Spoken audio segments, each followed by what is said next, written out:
আসসালামু আলাইকুম রাহমাতুল্লাহ। প্রিয় বিশ্ব মুসলিমবাসী, আজ বড় ক্লান্ত হৃদয় নিয়ে বলতে হয়েছে, গাজার মুসলমানরা আজ নির্যাতিত নিপীড়িত এই মাহে রমজান মাসেও তারা স্বস্তিতে নেই।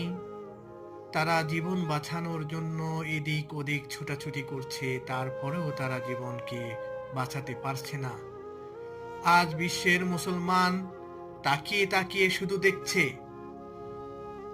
আজ মুসলমানরা ঘুমিয়ে গেছে। আজ উমরের উত্তরসূরিরা জেগে নেই। আজ খালিদ বিন ওয়ালিদের উত্তরসূরিরা ঘুমিয়ে আছে। তাদের সামনে তাদের মা, ভাই, বোন, তাদের ছোট ছোট শিশুদেরকে হত্যা করা হচ্ছে। সেই